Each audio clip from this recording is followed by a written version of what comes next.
How's it going, my comic chat army? We're here today with David Greene of Limelight Comics and the creator of The Captivating Light. How you doing, David? Good, good. Yo, yo, yo, what's up, everybody? So tell us, how did you? So Captivating Light is your comic company, right? Limelight Comics. And Limelight Comics. Sorry. Captivating Light is the first title the first title of the line of the comic series. So, Are you taking like submissions? not currently. I'm still trying to feel my way through the industry because I'm not an artist, I'm not a writer. And I'm learning those things. Mhm. I enjoy doing those things, but I'm getting better. And so it was a little struggle in converting over from being a teacher to doing this. Oh, So nice. yeah, What grade did you teach? I taught K through 12. I did it for 6 years, and I taught third grade sometimes, and then mostly stayed in middle school and high school, and it was math at that, so math and science. All right. All right. So tell us about The Captivating Light. What is that book about? So I wanted to do something different. I'm a Christian, so I wanted to see almost like myself in a Marvel type of scene. When you talk about other people who are kind of like faith based, you talk about Daredevil, maybe Doctor Fate from DC, characters like that. So I wanted to actually build a faith based hero Mhm. that was that was like me, and that's where it came from. And so I worked at Uber Technologies for 2 years downtown in downtown Miami, and I would hear all type of stories about what goes on in Ubers, and some of them were unbelievable. So I started utilizing that. I took that, and that became like the core of the first series for this book. So here you have this teen along with his friends who are entrepreneurs, and within the city you have this group called the Roadrunners, and the Roadrunners are ran by this guy named Arsenal, which they're really just trying to build their dominion over the city, and Mhm. they're a supernatural group. And as the story moves forward, Light or Legend, which is his actual name, becomes Light, a supernatural hero, and he ends up fighting this roadrunner group who's trafficking drugs, special drugs, weapons, and all type of things, and runs into Arsenal later in the story, along with other anti-villain or anti-heroes and villains throughout the series. All right. Is How long is the story going to span across? How many Uh, issues? this first series is 10 issues, and it that those 10 issues last one full year, which is basically his junior year in high school. All right. Are we going to be able to see the character grow and change through the books? I'm glad you asked because that is something I wanted to focus on. I'm a part of several Facebook groups, and so I use them to help me, and that's what they're there for as well as vice versa. So they were telling me the difference between American comics and anime, and I said, well, why is anime so popular every time I'm reading about it on the internet? And then I realized my son watches anime all the time because I didn't know the difference really. He watches Avatar, Naruto, and all these other ones compared to like the Avengers Assemble. Right. And so I was like, well, why is this? And so I started to do research, and so what a lot of people were explaining to me is American comics focuses on a lot of big battles, things looking great and grand. Compared to anime, they focus on more of character development. So I tried to merge the two to focus on great artwork and getting battles in there coming Mhm. up, but really focus on that character development. And that's what you see a lot in that first book. It's not as much action, it gives you a taste, and it gives you a taste of what's to come, but you see that character development in there. Okay. And where can people pick the book up now? I just finished a Indiegogo. That so the in demand is still open, but you can just go to straight to limelightcomics.com, and either purchase the physical copy or the digital copy. The physical copy is $5.99 and the digital copy is $1.99. Okay. Yeah, we got a copy of the book, so we're gonna review it soon, guys. So look forward to that. What's some of the other titles that you got coming out this year? This year I'm working on a guy named Title. And I like to use a lot of real world events, past history events, biblical things out the Bible, events. So Title was he was born out of the idea of creating something between a mix of Black Panther and Aquaman.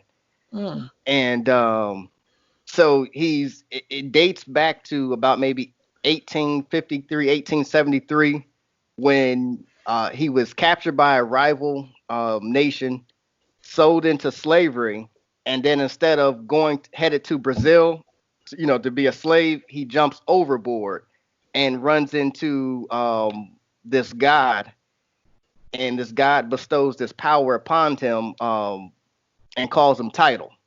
So then he comes into this problem of wanting to return back home, but yet he is now home already in. I made a change. It was Atlantis at first, Hmm. but I decided to go with something custom. So we made a change a few days ago to change the exact location instead of Atlantis.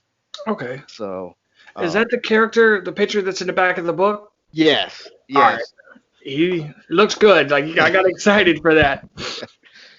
yeah. And the So third one you got coming out is Biddy. Bitsy, yeah. Bitsy. Bitsy is a play on words like the itsy bitsy spider. Mm-hmm. So it's a kid story of achieving dreams, overcoming, um and being able to bounce back. And so those are kind of like the themes of this story.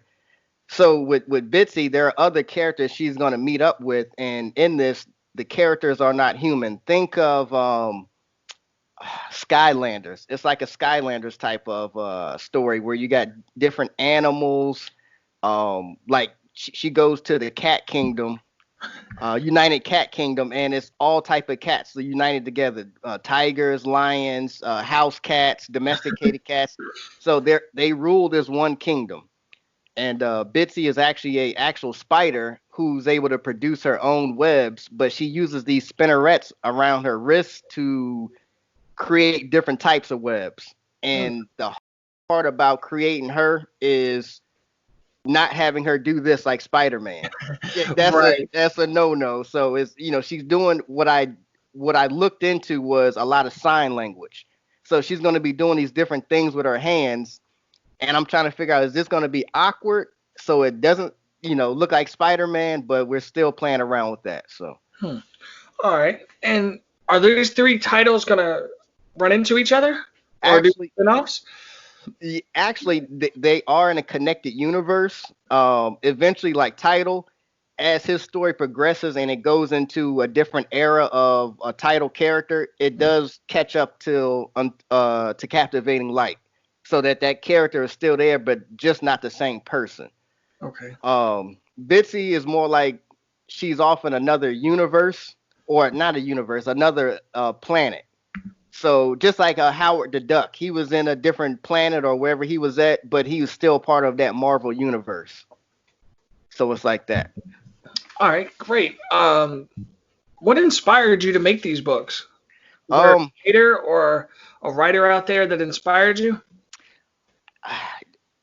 I don't know any writer directly, but I can tell you the works, which was a lot of when the Marvel movies started popping up, and me and my friend Wayman were breaking them down, and we were like, we can do this, So in 2017, we started just, creating characters and just different things like that. And this year we hit over 1,200 characters. Oh, nice. And that's just from us, just talking about stuff every day. And, oh, know what would make that character better? Or, this. And then we would come up with ideas and world building. And it wasn't just the characters. We came up with companies. As you can see in the first book, it has, instead of Uber or Lyft, it has Slide, which is, same company. But, we did a lot of world building and still continue to do a lot of world building. It's challenging though, Lately, I had a guy named Richard Friend. I don't know if you're familiar with him. He's an artist that worked with a lot of DC and some Marvel comics. And so he sat down with me over video, and he went through the book from front to back about an hour, and he told me what I could be doing better and what to do better next time. I mean, just broke down the book from A to Z, Right. and that really helped my perspective a lot. So I went back and I started reading some of his books to see that what he was talking about. One of the books I picked up from him was I'm reading it now. I'm sorry, I'm drawing a blank. It's the Amazon. It's an Amazon book with Wonder Woman. But it doesn't focus on Wonder Woman. It focuses on the other Amazons. And it was a book written by Graveau. I forgot his name, first name. Graveau's the guy from Underworld, the black guy from Underworld, and the one that created Blue Marvel. Right. So they work together, and I'm reading that book now. Oh, nice. All right. I'm trying to see. What would you say the hardest part about world building be? Like the ups and downs. Oof. It almost seems like well, for me, I need to be in a space where I can think and be creative. So us being in this house for like the last so many months, it kind of has stifled my world building a little bit because I haven't really created too many new things, and it becomes harder to build. Harder to create. So with me being here in Miami, at least I'm still able to go next to the beach and park in my car, and then I'm able to type or think or do something like that, and I kind of move around because I need to see in order to create, in order to get the juices flowing. A lot of times I'm walking, I pace back and forth when I'm thinking, and just to get ideas down. So, All right. And what would you say? Do you have any pros and cons about Indiegogo, um, or it, some do's or don'ts, rather? I would say I like Indiegogo's user platform over Kickstarter, but from what I hear, Kickstarter has the following. I actually did better on Indiegogo. I did a Kickstarter last summer, and those backers helped jumpstart the book. I did two Kickstarters, but this Indiegogo, I think I did close to $800, which is good for me. But I really was kind of funding things, out of my own pocket. But other than that, I like Indiegogo's it's more user friendly. Indiegogo. Does Indiegogo have like stretch goals and things like that? Yes, they have everything that Kickstarter has. They have the stretch goals, and they make it easy for you to like labeled on the side, like, oh, you want to add stretch goals, you want to add updates. So I really like their platform. They give a breakdown of the money. They give a breakdown of who bought what. And Kickstarter does it, but it just looks a little more awkward. Okay. Yeah. How many of the stretch goals was you able to meet? Um. Like we don't need numbers. We just Yeah. talking about like products. Yeah, probably like one. Which was to be able to allow me to start the next title, which is title, the character. All right. Yeah. So when is that being released? Somewhere maybe late August. All right. Yeah. And that's when it's gonna go live on Indiegogo? No, I'm actually gonna give this one away for free. For those who sign up and on the email list, they'll be able to download. And I'm gonna do this chapter by chapter. I'm actually not doing a full book all out first. So I'm doing it chapter by chapter. Chapter 1 is out in August, and those who sign up email will be able to download it and read it for free through limelightcomics.com. Oh, nice. That's pretty sweet that you're doing that. Yeah. I said I'm gonna give some away, and others I'm gonna sell. So to get that readership up. Yeah. Are you currently reading any titles now? Well, beside that Amazon, the Amazon's not really because I've been so busy with writing title. Right now I have a friend who's in the entertainment industry, and we're in a writing group, and we're writing series for the Captivating Light to pitch to Netflix and other studios. So Nice. we're doing 5 seasons of that, and it's a lot of writing. Hmm. Because just doing one character, I have to give a full breakdown of everything about them. Right. So that's challenging in itself right there. Yeah. Would you say it's more challenging to write a TV script or a comic book? Um, it almost mirrors each other, but I'm actually not doing the writing for the comic series. I'm just letting them know what the whole story arc, and they're consulting me on it, and they're actually doing the writing.